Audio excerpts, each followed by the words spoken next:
バンバンバアビバビバババンババンバンバアビバもババンババンバンバアビバビバビバババンババンバン今の歌が、パソコンの裏で焦ってまし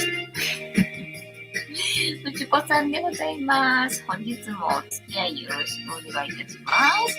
この番組はお休み前の約1時間10時5分ぐらいから11時ぐらいまでの間、皆様と楽しい時間を共有して、いい夢見れるライブを目指しておりますので、皆様積極的に参加してくださいませ。で、番組の前半はこのように、にゃんこに夕飯の残りのカリカリと鰹節を用意しておりますので、猫の姿がそこそこ楽しめると思いますので、猫目的で参加される方は、ぜひ番組の冒頭にスマホを握りしめ、パソコンの画面にかぶりつき、息も止めて瞬きもせず、ご視聴いただくことをお勧めしておりますよ。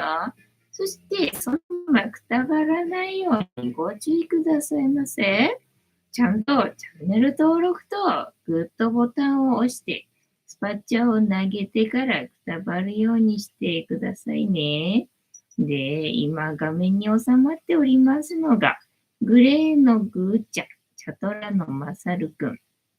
画面に収まっておりませんが、白茶のゆりさん、白黒のクータくん、三毛猫のたまちゃんと、我が家には全部で5匹のかわいい猫ちゃんがおりますよ。で、5匹のかわいい猫ちゃんがいる生活ってどんな感じなのかなっていうのをちょっと楽しんでいただけたらいいんじゃないのかなと思いますよ。ねえ、猫のことをもうちょっと詳しく知りたいよと思われる方は、概要欄のところに猫紹介してありますので、そちらを読んでいただけたらいいんじゃないのかなと思いますよ。おしっこがされてるようだな。一日一個猫に関してのお話もしませんので、これから皆様と一緒に乾杯しようと思うので、お付き合いよろしくお願いいたします。で、乾杯の時に、ジャスティースって言いますので、一緒に言っていただけると嬉しいです。はい。では、いきますよ。せーの。ジャスティース、ゆりたん。ジャスティースに映ってない人、こっちを見ているので、ゆりたんにジャスティースしてみたよ。今日、なんか黒いね、ゴミだか虫だかよくわかんない。なかったよ。あれ、たまたま多分昨日だけだったと思うんだよね。何だったんだろうな、あれな。カップの中にあったのかな。でも塩入れたときは別に全然気にならなかったから、やっぱりね、ポットの中かなと思うんだけどね。それっきり全く持ってたな。無事、塩が、普通に飲めてよ。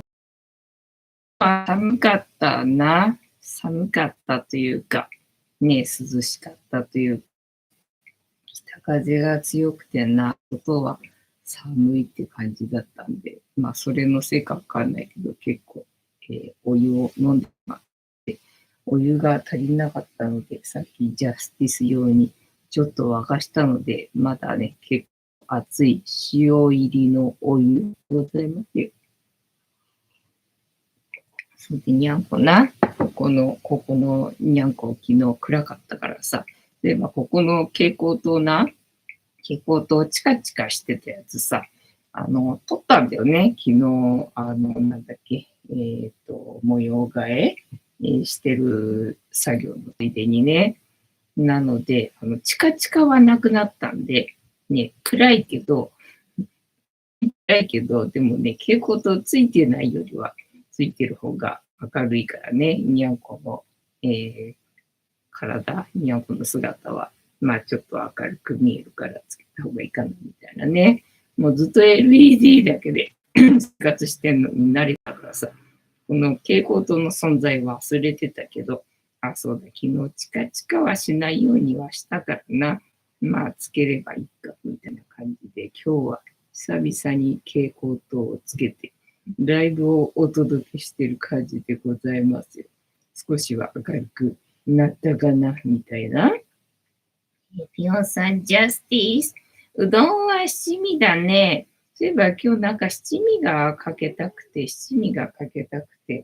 今日は、お昼というか朝というかね、玄米おじや、梅干しじゃない、味噌汁かな。オクラの味噌汁に、玄米ご飯を入れて、おかゆにして、で、溶き卵も入れたのか。それにね、なんか七味かけたい気がすると思って、今日はひたすらそれに七味をかけまくって、食べておりましたな。うどんは七味。けんたまさん、今夜もジャスティス、藤子さん、皆様、こんばんは、ボンソワ。本日もお付き合いよろしくお願いいたします。けんたまさん、自分は一味派ですよ。ああ、そうだね。そういえば一味と七味とあるよね。私もだからさ、実家というか、母親と一緒に暮らしてた時はさ、家に七味があってさ、七味っていう調味料があるっていうことは知ってたわけよね。ただあれなんかさ、でっかい粒っていうのあんちゃんか、あれがジャリってするのがちょっと嫌だったわけよね。なので、七味はあんまり好きじゃなかったんだけどさ、世の中にはどうやら一味っていうものもあるらしいっていうことをさ、大人になってから、一人暮らしするようになってからね、知ったんで、それからなんか一味を使ってたかな。最近はやっぱり一味よりも一味の方が、面白いかな。面白いかなと思って。なんかね、でっかい粒の砂利っていうのは未だに好きではないんだけど、でも、なんか、一味よりは七味の方が面白いかなと思って、結局はね、まあ、慣れ親しんでるっていうのもあるのかもしれないんだけど、あのー七味をね、購入しておりますよ、結局。ピヨンさん、塩の際は体温まるのね。ねえ、どうなんだろうね。あんまり気にしてないけれども。あんまり体が温まるかどうかは気にしてないけれども。できるだけ塩の摂取量を多くしたいと思ってね、お湯にも塩を入れてるよっていう感じで、体を温めようとしてる目的があるわけじゃないので、どうなのかはわかんないんだけどね。ねえ、てんたまさん。たけしは復活しないのですかね。だからさ、どうする危ないんだよね。地震がさ、だってこんだけ大地震が来るぞって大騒ぎしてるのにさ、あれ、たけし倒れる危ないわけよ。でさ、めちゃくちゃ倒れる形してるわけよ。縦に長くてね。で、とんがってるしさ、危ないのよね。しかも重いし、だからね、どうしようかなと。だからここの隙間がさ、もうちょっと広ければね、ここに置けるかとも思ったんだけどさ、ここにはちょっとさ、置けないぐらい大きいわけよ、たけし。大きいんだよね。で、まあ、ここに置くと、普通だし、でね、自分が寝る頭のところに倒れてくる可能性もあるんで、やばいんだよねっていうのでさ。ね、まあ、せいぜい置くならここなんだけど、ここだとちょっと、でかくて置かないっていうのがあって、あのね、やっぱりちょっと今は地震のね、地震の危険があるのを分かっていながらやるのもどうかなと思ってさ、だからここに置こうかなとも思ったんだけど、いや、でもガラスだからね、だからもともとここにあったんだよね。ここがたけしの場所だったんだけどさ、ね、ガラスが危ないしね、で、こっち倒れたら自分の頭が割れるしっていうのでさ、ねえ、まあ自分の頭ならまあいいけどさ、それでにゃんこ下敷きになったりとかしたもんならもうね、なんだ、立ち直れない感じになるから、ちょっとね、地震の危険性が強い間は、ちょっとね、やめとこっかな、みたいな感じなんだよね。考えてはいいんだけどさ、どうするとこけるとかかなとか思ってんだけど、今のところ思いついてない感じだね。ぴょんさん。蛍光灯の割には赤っぽい光に、LED もついてるからじゃない。こっちの、あっちの LED のが、こっちのがまだ白いか。あっちの LED がね、真っ黄っていう感じなんだよね。なんか、直んない。直せなくて。まあ、明るきゃいいやと思って。で、まあ、真っ白のさ、寒い光よりは、冬場だったからね、夏はいいけどさ、冬場はね、ちょっと真っ白い寒い光よりは、あったかい方のがいいやと思ってね、そのまま、放置でいる感じなので、赤っぽいかもしれないな。ねえ、てんたまさん、たけしは不安定、そう、重くてさ、とんがってて縦に長いからさ、ね、倒れるとさ、でね、2、3回倒れてるわけよ。だからたけし、左腕が取れてるの。倒れた時に左腕取れちゃったのよね。で、重いからさ、あれくっつけらんないわけよね。なんか接着剤やなんかでつけられるような重さじゃないわけ。だから、左腕取れっぱなし取れっぱなしなんだよね。なので、今ちょっとね、地震が懸念されてる間は、ちょっとね、どうしようみたいな感じよ。ねえ、ぴょんさん、今日で、死者誤入、60代になりました。55になったっていうことか。おめでとうございます。55だね。てんたまさん、ぴょんさん、お誕生日おめでとうございます。てんたまさん、ごちそう食べましたか？そうだね。お誕生日のごちそうは何を食べるのかな？ぴょんさんはな。ぴょんさん、てんたまさん、ありがとう。寿司食うて。なるほどね。寿司はいいね。そうだな。じゃあ、私も、2025年の7月5日、地球が滅亡していなければ、地球が滅亡していなければ、私も寿司を食うことにしようかな。てんたまさん、寿司いいですな。ひょんさん、ゴーゴーね、ゴーゴーだね。私もさ、なんか生き急いじゃってるからさ、ずっとアラフィフで売ってたんでさ、アラフィフだと思ってたからさ、なんかもう50代の気分でいるんだけど、自分も50代の気分でいたんだけどさ、まだだったんだよね。なんか今年50歳になるのかなと思ってたんだけど、いや、まだ私48だった。なんか生き急いじゃってたな、みたいな感じでね。まだまだ40代はね、残りがございましたよ。ね、ぴょんさん、なんか今日も映像と音声ずれてますだって昨日一生懸命さ、LED じゃない、なんだっけ、Wi-Fi な。Wi-Fi そこに持ってきたのにさ。で、できるだけ Wi-Fi って高い位置にあった方がいいらしいんだよね。高い位置にあった方がいいっつってもな、そんな高いところに置けるところはないんで、ただ今まで置いてたところよりも若干高くなってると思うんで、20センチぐらいはね、高くなってると思うし、そこに置いたしな。だからもう私ができることは全部やった。全部やったぞ。あとはパソコンを買い替えることぐらいかね。パソコンを買い替えて変わるのかな、どうなのかなっていう感じがね。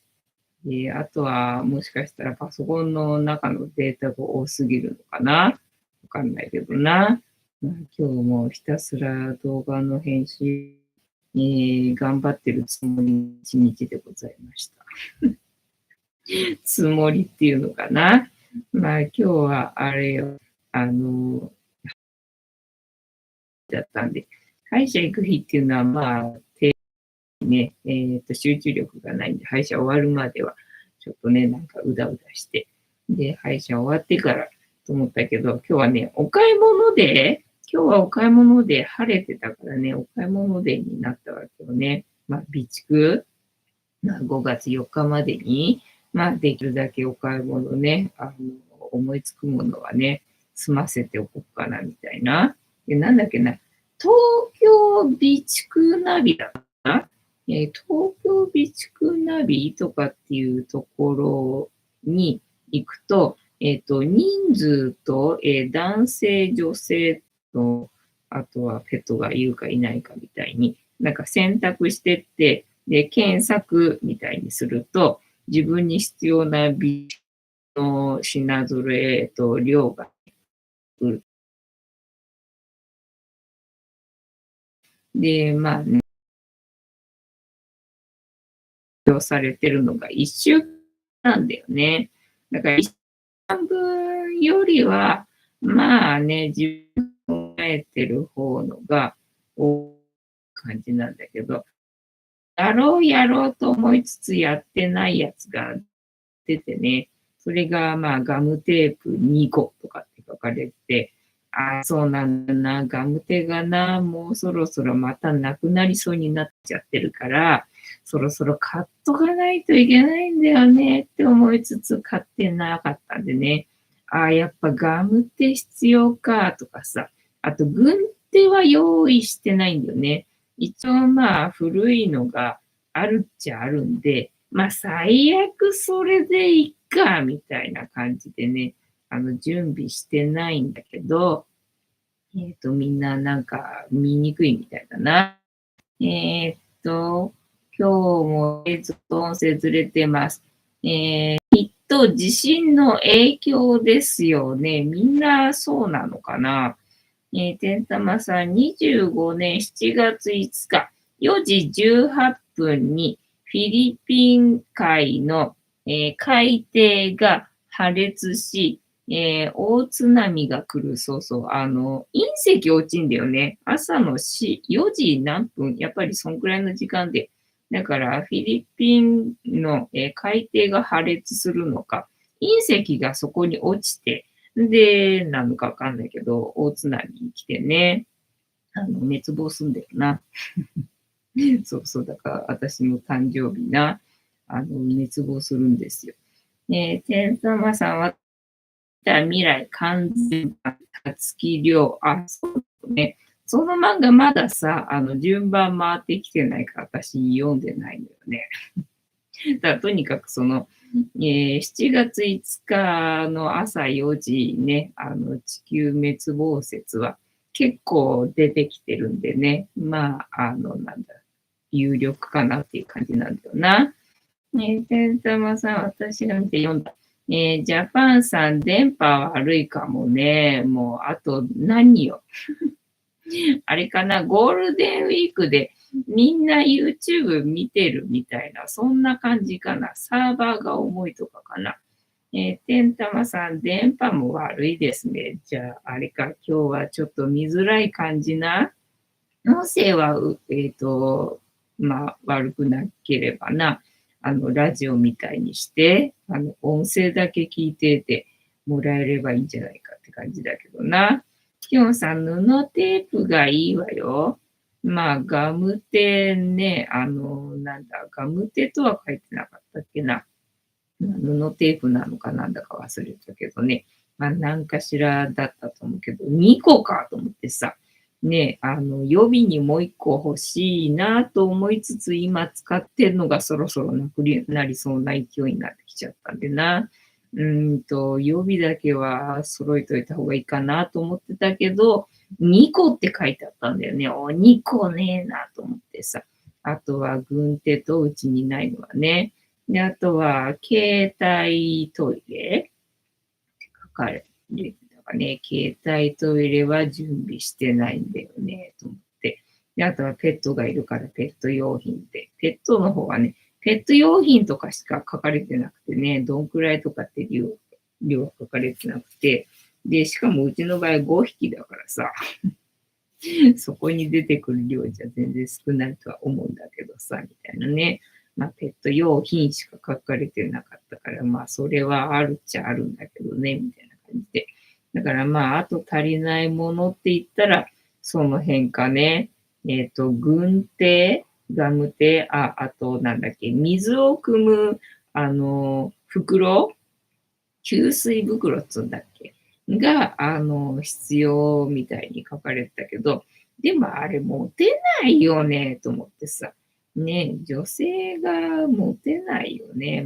確かに水をもらいに行って、運ぶね、容器がないと、そりゃ話にならないかもしれないけど、あれは持てないよ、と思ってさ。ね、運ぶこと考えてないよなっていうところでね。それは用意してないよね。そんな感じだったかな。ラジオわかったじゃん。あとはあれだね、ストーブね、やっぱりポータブルのちっちゃいのでもいいから、ほら、この前のさ、撤去したね、テントの中に置いとけば、暖かくなるかなと思ってね。余裕があれば、ね、ポータブルのカセットストーブ、ちょっとね、用意できたら、用意したいかな、みたいな、気になっていくかな。カニタンさん、こんばんは。ジャスティス、こんばんは。ありがとうございます。ヨッシーさん、ジャスティス。ピヨンさん、55歳の誕生日おめでとうございます。ケンタマさん、カニタンさん、こんばんは。まだ、借り入れてないのですね。そうそうそう、順番がまだまだね、回ってこない。まだ回ってきてない。ピョンさん、ヨッシーさん、ありがとうです。カニタンさん、ピョンさん、誕生日おめでとうございます。ピョンさん、カニタンさん、ありがとうです。ケンタマさん、2025年7月を超えた未来から配信しているという体で、そうだな。それがいいかもしれないな。2025年よりもね、早まった今年かもしれないって話なんだよね。なんか早まったっぽくて、今年かもしれないっていうか、違う、5月4日、5月20日が結構ね、有力みたいになってきてるような最近な。ジャパンさん、俺は頭にアルミホイル巻いてみます。頭にアルミホイル巻くといいのかな。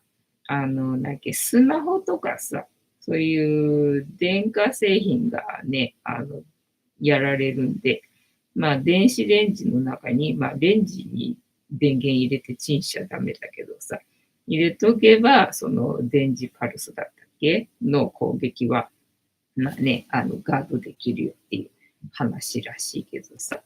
ただ、その攻撃、いつからいつまでなのか、わかんないからね。どうしたらいいのかなっていう感じよな。セザマさん、それなら音声がずれていたり、電波が悪いのも納得。アルミホイル巻いてるから。ジャパンさん。ネフさん、お誕生日おめでとうございます。フィオンさん、灯油ストーブ使えないマンション、アパートあるのね。そうそうそう。ジャパンさん、ありがとうです。そうで、あとはさっきな、グリーンビーンズのさ、また広告が来てたけどさ、ただね、この前買ったばっかりだからと思ったわけよ。たまたまにゃんこのカリカリがさ、割と食べるにゃんこのね、今あげてるカリカリがさ、割引2個で10%オフで、要は消費税ってことだよなと思って。で、プラス、ポイントがね、310ポイントもらえるとかでさ、もうそりゃいいぞと思って。そりゃいいぞ。だったら割引率高いっていうのかな。だなと思って、お買い得だなと思ってさ、買ったんだよね。もう全力でね、このカリカリをさ、買ったんだけどさ。で、買ったばかりだからな、なんていうふうに思ったんだけど、さっき見てたらさ、なんと黒缶が割引になってて、黒缶割引になってると思って。で、1000円引きのクーポンだったわけよね。1000円引きで送料無料のクーポンだったんで、そうすると、これはお買い得だと思って、先ほどはにゃんこの黒缶を全力で買いましたみたいな感じで、今日はなので、お買い物デーでございましたね。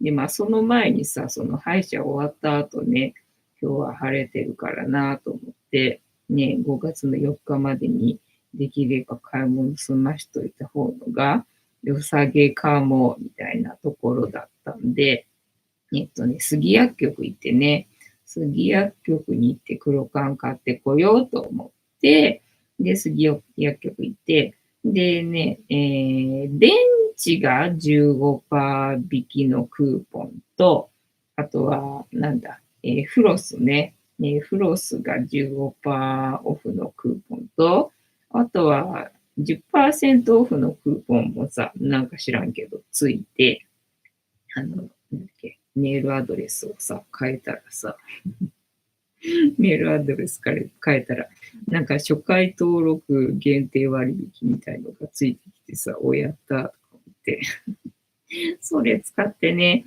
で、杉薬局行って、電池か。電池15%引きのクーポンも出たのかな。だから全部使ったわけよ。15%引きのクーポンで黒缶買ったでしょ。で、フロス買ったでしょ。で、電池買ったでしょ。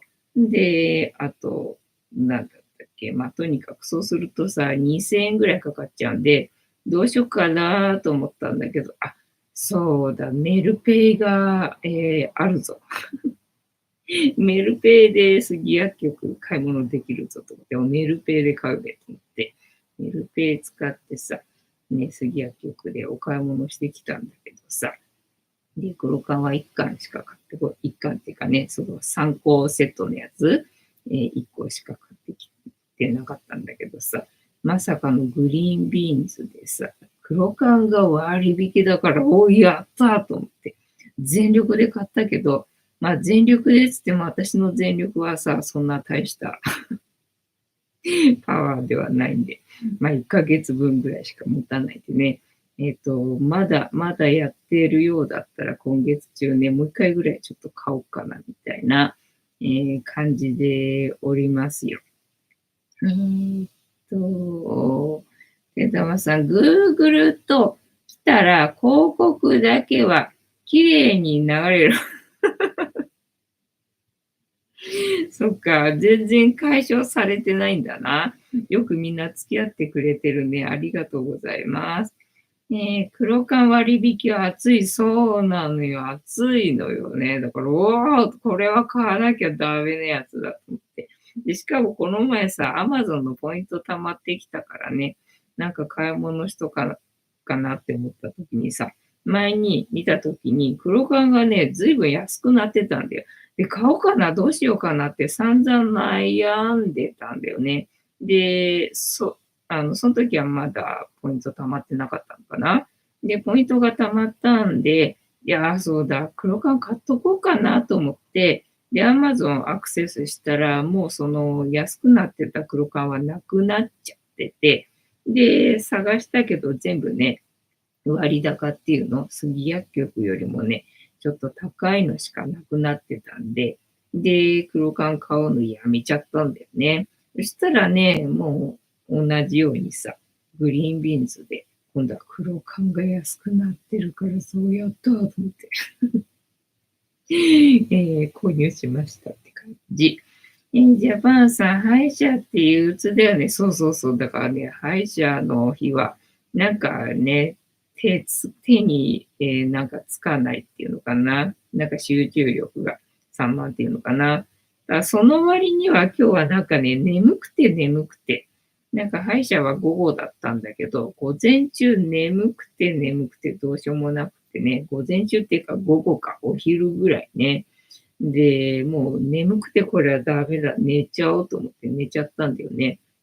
今何時だかわかんないと思ってさ、もしかして歯医者の時間ものすごい過ぎちゃったかなと思ってさ、このライブ遅刻するみたいにさ、ものすごい過ぎちゃってるかなと思ったんだけど、全然まだまだだったんでね、ああ、なんだよかったと思って、なんかちょっとしか寝てなかったみたいなんだけど、なんか結構集中して寝たのかわかんないけどさ、なんかすごい寝たような気がしたんで、だから歯医者行くまでの間ちょっと動画編集してね、で、帰ってきてから杉薬局にお買い物行って、で、あとは八百屋で大根買ってきて、で、そんな感じ。自分のものもね、ちょっと買って、で、帰ってきてからまた動画編集してみたいな。で、今日はお腹が空いて仕方がない日だったんでね、その買ってきた大根を、まあ生で食べれば胃が荒れて食欲がなくなるからいいかと思ってさ、いいかと思って、そうだ、大根買ってきたからなと思って、大根をまず刻み、なますを作ってね、大根のなますを作って、で、食べてね。で、案の定、その時は胃がやっぱりちょっとね、うってなって、食欲がなくなったんで、お、こりゃええぞ。こりゃええぞと思ってね、またね、動画の編集始めてって感じだったんだけど、またすぐ、もうね、お腹空いちゃうんだよね。だからしょうがないから残った大根。っていうかね、今日ね、蜂蜜をね、備蓄解放しちゃったんだよね。なんでだったっけな。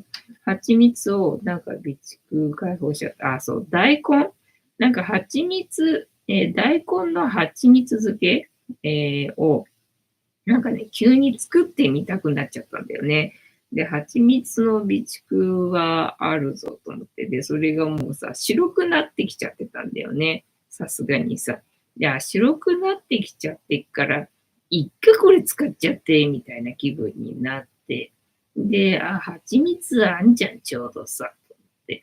なんか大根の蜂蜜漬け作ってみたくなって。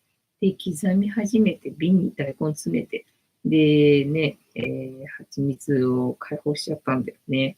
で、ね、ナマス食べただろう。で、残った大根を、醤油炒めにして、で、食べて。で、さっき蜂蜜開けちゃったからなと思って、昨日焼いた食パンに蜂蜜塗って、食べて。だから今日もなんだかんだ言って結構食べてって感じね。大吉さん、藤子さん、皆様、こんばんは。ボスは本日もしぶとくやっておりますよ。たまさん、大吉さん、こんばんは。きょんさん、歯医者は全身麻酔してほしいね。ただ、まあ、怖い時は、まあ、そう思ったりとかもするけどさ、麻酔ってね、その後ってさ、なんか感覚ないのってさ、すごく気持ち悪いじゃん。まあ私はその歯医者の部分麻酔しか経験がないけど、全身麻酔の経験がないから、なんともわかんないけどさ、部分麻酔でさ、部分的に感覚がないのがさ、まあ気持ち悪いわけよね。まあ気持ち悪いのが気持ち悪いので、寝ちゃうんだよね。そのまま、その後は、その日は寝ちゃうんだけど、麻酔した日は寝ちゃうんだけどさ、ね、それがさ、全身に起きたって考えるとさ、なんか頭かゆいなと思ってもさ、でもあれか、かゆいっていう感覚、いやでも部分麻酔した時にかゆいっていう感覚はあるんだよな。かゆいっていう感覚はあるけど、書いてもさ、なんか書いて気持ちいいっていう感覚はないのが気持ち悪くて寝ちゃうわけよね。だからそれが全身で起きたとするとよ。まあ気持ち悪くて気持ち悪くてたまんねえだろうなと思って。だからもう全身麻酔しなきゃならないようなことにならないことを祈るっていう感じで生活しておりますよ。ピョンさん、備蓄は普段使いで更新するのが良いのよ。ね、本当はそうなんだよね。本当はそうなんだけど、ただ、あるなって分かってるとさ、安心してこうやってさ、どんどんどんどん使っちゃうわけよね。どんどんどんどん使っちゃうんでさ、だからこりゃダメだと思って、もうね、しまい込んで、しまい込んですぐにはね、もう取り出せないようにするのが私にはいいわと思って、ローリングストックは私にはできないと思って、できないと思って、もう最初に買ったやつを箱に詰めて、もう本当に、取り出しにくいような形にしてね。で、取り出しやすいやつは最近ね、買ったやつ。だから古いやつが、もうしまい込んであって。で、新しいやつをね、どんどん使っちゃってるような、そんな感じ。大型なんて、そんな感じ。はい。てんたまさん、ローリングストックですね。ね、私にはローリングストックは無理。ジャパンさん、食パンにはメープルシロップ使ってます。ああ、そうなんだね。メープルシロップってさ、ほんとパンケーキにしか合わないわよねっていうさ、謎のシロップ。メープルシロップは好きなんだよ。メープルシロップは好きなんだけど、ただいざやっぱりさ、そのパンケーキに使いたいと思ってメープルシロップ買うじゃんか。で、メープルシロップね、パンケーキには使ってあと残るじゃんか。じゃあと思ってさ、蜂蜜のように、蜂蜜代わりにメープルシロップ使おうとしてもさ、やっぱりメープルシロップはメープルシロップなんだよね。蜂蜜の代わりにはならないわけよ。なんで蜂蜜ってあんな万能なのにメープルシロップってパンケーキにしか合わないんだろうっていうのがさ、すげえ謎なシロップだなと思って。でもメープルシロップってうまいよなっていうのでさ、何なんだろう、このメープルシロップって思ってんだけど。思ってんだけどな。食パンだったらまあ、美味しいのかな。まあ、まずくはないと思うけどね。まずくはないと思うけど、なんだろうな。なんかメープルシロップってパンケーキにしか合わない、合わないよなって思ってんだけどな。てんたまさん、備蓄の B もしてない。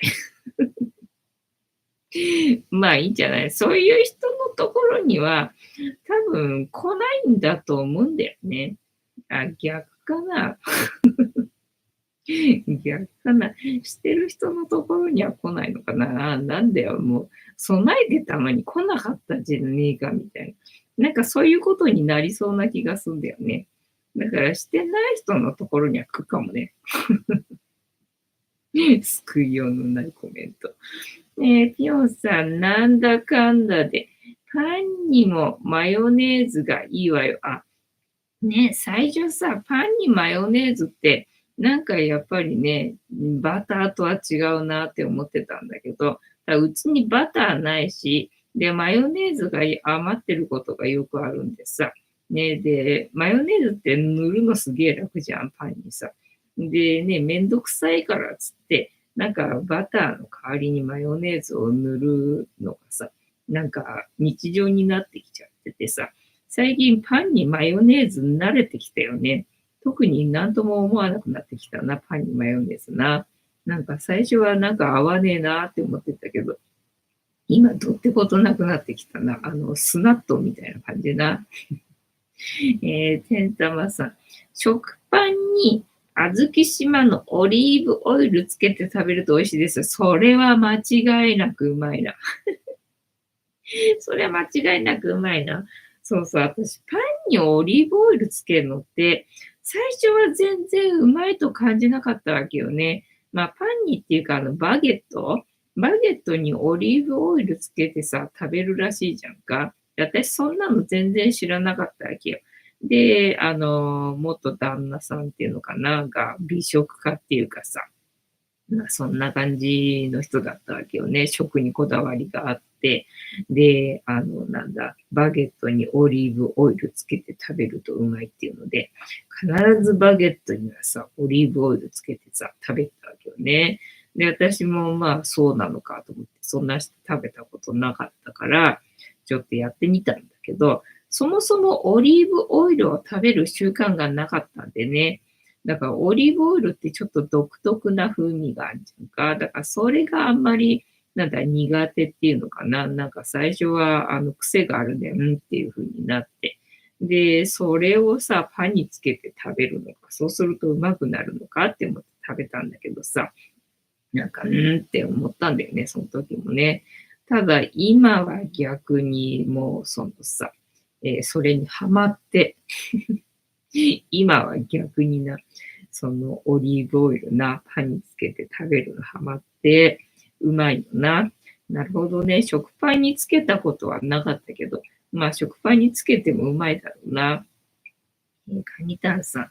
マヨだったら、ごまやチーズも、なるほどね。マヨだけじゃなくて、いろいろつけてやるとさらに確かにな、うまいだろうな。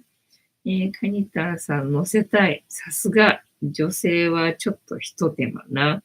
やるよな。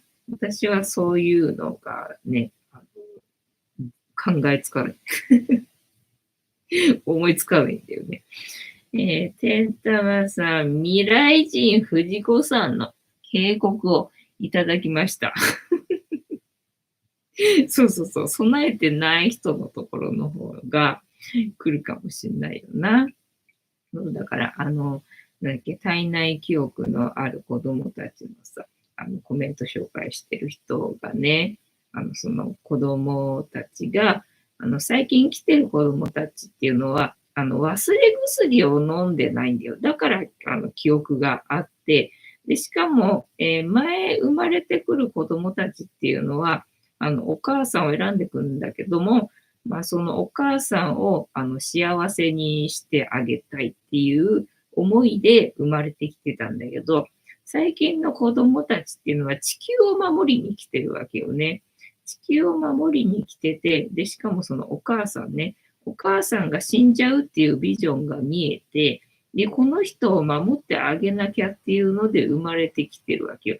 だから忘れ薬を飲まないで、ね、未来に何が起きるかっていうのを分かった状態で生まれてきてんだよね、今の子供たちって。だからみんな、その災害のことをさ、言うらしいんだよ。で、そのね、なんでお母さん死んじゃうかっていうと、備えてないから、備えてないから死んじゃうらしいんだよね。だから、そのお母さんを救うために、備えよう、備えようって子供がさ、一生懸命お母さんに対して、言うわけよ。このお水買おうとかさ、なんか、テントを買おうとかさ、カセットガス買おうとかさ、なんかいろいろね、なんか言うんだって。だけど、当のお母さんはやっぱりさ、そもそもそういう気のない人なんでね。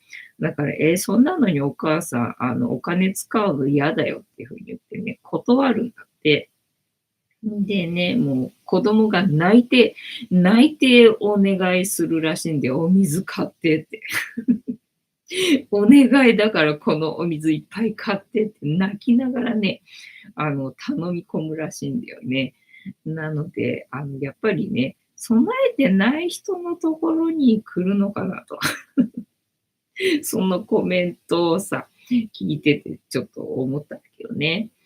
ジャパンさん、オリーブ油食べすぎると、頭皮が剥げるって本当ですか？知らねえ。そら知らんけど、頭皮が剥げるっていうのはわかんないけど、まあ、毛が薄くなるっていうのと頭皮が剥げるっていうのもまた違う問題だと思うんだよね。頭皮が剥げるっていうのはどういうことなのかな。ね、毛が薄くなるのは、あれだろ、界面活性剤だろ。てんたまさん、どんな油であれ、いい油を取らないと体に影響がありますよ。そうそうそうそうね。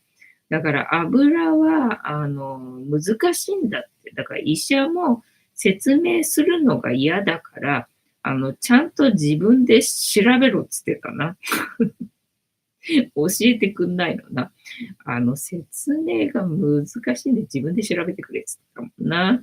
そう、だから酸化した油は絶対とにかく取らない方がいいっていうことだけは、覚えた。そんくらい。フィノンさん。今日は映像が合わないから、藤子さんのラジオ聞いてる感じで新鮮です。全然ダメなんだね、映像ね。それなのにみんなここまで、お付き合いしてくれてありがとうございます。ジャパンさん。高級オリーブオイルなら平気かもしれませんね。高級のオリーブオイルがね、ちゃんとしてる、まあ、可能性的には高いけどね、わかんないよね。だからまあ、売ってる会社の、なんだ、ポリシーとか志とか、そういうところを見ないとね、なんともわかんないよね。まあ、オリーブオイルに対して私そんなに、詳しいわけじゃないから、わかんないけどね。確かに、まあ、安いのは絶対偽物だろ安いのは偽物だろっていうのが、まあ、わかるんでさ。まあ、良くはないだろうねっていう感じなんだけど、高級だから絶対にいいかっつったら、それはそれでまたわかんないところがあるよね。会社によるよねっていうところがあるからな。ね。で、オリーブオイルも、だから、酸化してたらダメなんでね。まあ、もう、すぐにわかるのは容器だよね。容器が透明の瓶にプラスチックに入ってたら絶対ダメよねっていう感じ。まあ、そもそも油は瓶に入ってなきゃダメだし、瓶に入ってなきゃダメだし、透明の瓶に入ってたらダメだしっていうね。まあ、そんくらいかな。わかることっつったらって感じ。ピノさん、オリーブオイルも、サラダオイルも、違いわかりません。あ、サラダオイルは使わない方がいいね。サラダオイルは使わない方がよくて、なんだっけ、私もあんまり調べてちゃんと覚えてないからわかんないけど、なんだっけ、オメガ6とかオメガ3とかさ、なんかその辺で取っていい油、取ってよくない油とかなんかあるらしいじゃんか。ていうか、そもそも植物油は取ったら良くないらしいよ。だから、オリーブオイルであろうと何であろうと、とにかく植物油はできるだけ体には取らない方がいいらしい。だから、野菜炒めとかも本当はしない方がいいんだよね。だから、揚げ物も言語道断だし、本当はな。なので、植物オイルをできるだけ取らないように気をつけるっていう感じね。で、まあ、もし植物オイルを取るんであるとすれば、まあね、サラダオイルよりはオリーブオイルのがいいんじゃみたいな。ただ確かにオリーブオイルは、あれじゃなかったっけな、加熱に弱いんじゃなかったっけ。だから確かそのサラダにかけるみたいにさ、生で取るっていうのか、加熱しないで取るみたいな。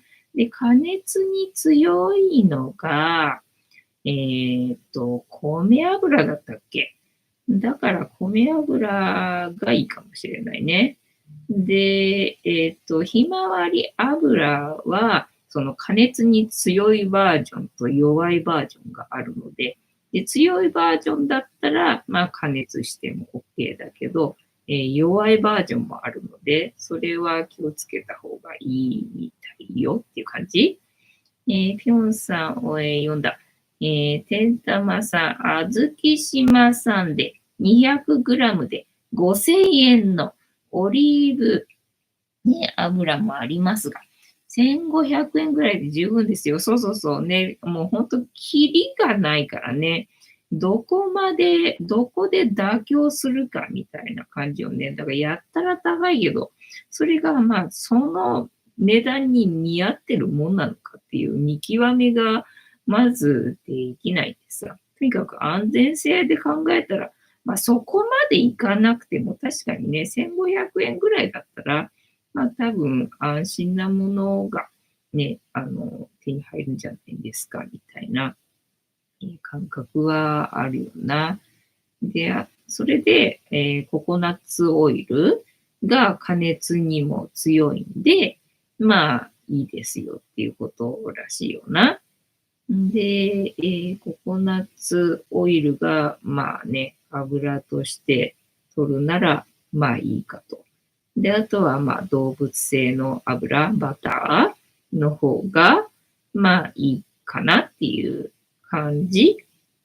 だけども、乳製品も取らない方がいいんだよね。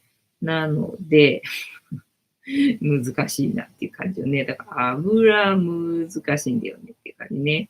だからまあ、取らないと、そうか。だからあれだ。玄米食べてれば、そこにも油が、含まれてるんだよ。それで人間の体は十分なわけね。油で言ったら。だからわざわざ油を取る必要はないっていうことらしいよ。はい。